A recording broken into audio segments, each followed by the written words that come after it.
Today we're going to talk about allergic disorders, what they are, how they happen, and how nurses assess and manage them. Allergies are incredibly common, and you'll see them in every setting, from a community clinic to the intensive care unit.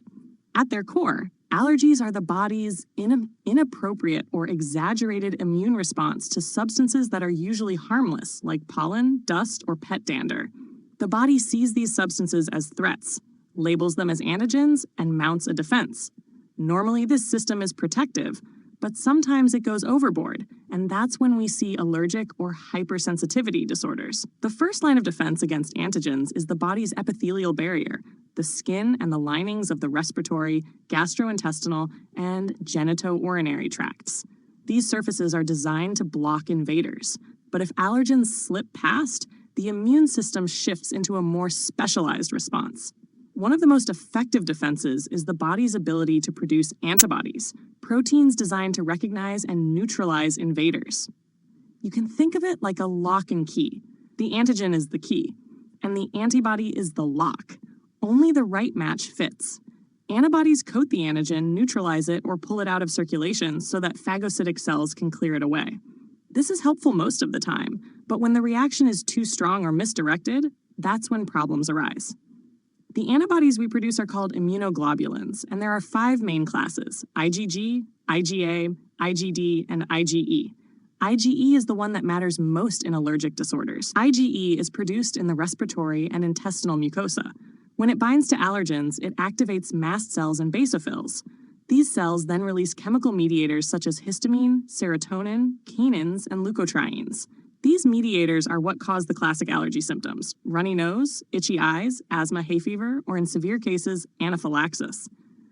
The term atopy refers to IgE-mediated diseases, like allergic rhinitis, that often run in families. Both B cells and T cells play roles in this process. B cells are programmed to produce one specific antibody. When they encounter their matching antigen, they transform into plasma cells and begin producing antibodies. This is called humoral immunity. T cells, on the other hand, are involved in cell-mediated immunity. Helper T cells stimulate B cells, secrete signaling substances, and recruit macrophages. Macrophages digest antigens and present them to T cells, which keeps the immune response going. The mast cells that release chemical mediators are a major part of allergic reactions. These mediators fall into 2 categories: primary, which are preformed and stored in the cells, and secondary, which are created after stimulation. Histamine is the big one, released within minutes of exposure. It causes redness, swelling, itching, bronchospasm, wheezing, and even diarrhea due to increased gastric secretions. Histamine works through 2 types of receptors: H1 receptors, found mainly in bronchioles and vascular smooth muscle, and H2 receptors, found in gastric parietal cells. That's why medications like diphenhydramine, which blocks H1 receptors, help with allergy symptoms, while drugs like cimetidine, which block H2 receptors, help reduce stomach acid.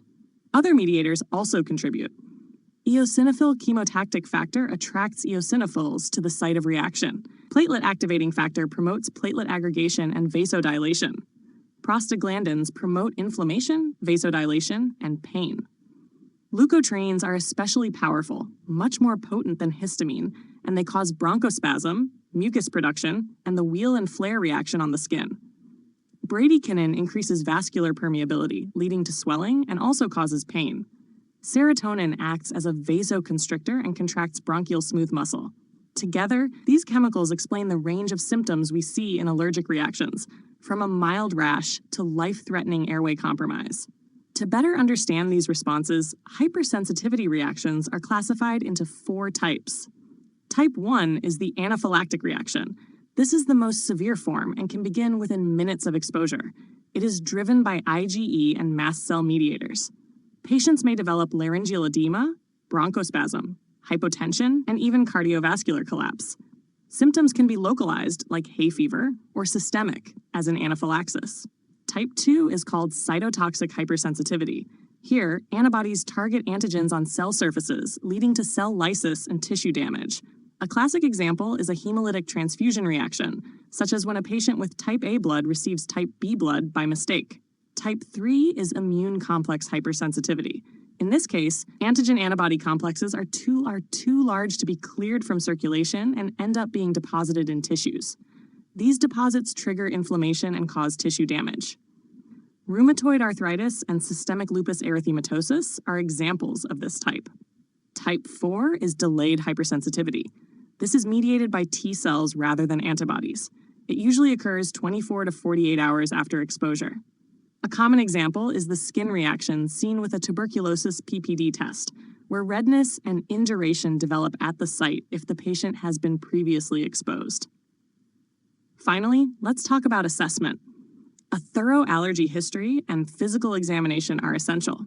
An allergy assessment form can help organize information. We want to know what symptoms the patient experiences, how severe they are, and how they change with or without treatment. It's also important to document how symptoms are related to exposure to potential allergens. This information helps guide diagnosis and management. To wrap things up, remember that allergies are an exaggerated immune response to normally harmless antigens. IgE is the main immunoglobulin involved. Mast cells release chemical mediators like histamine that produce symptoms, and hypersensitivity reactions are divided into 4 types with different mechanisms and clinical examples. Accurate history taking and assessment are key to identifying and managing allergic disorders. That's it for today's lecture on allergic disorders.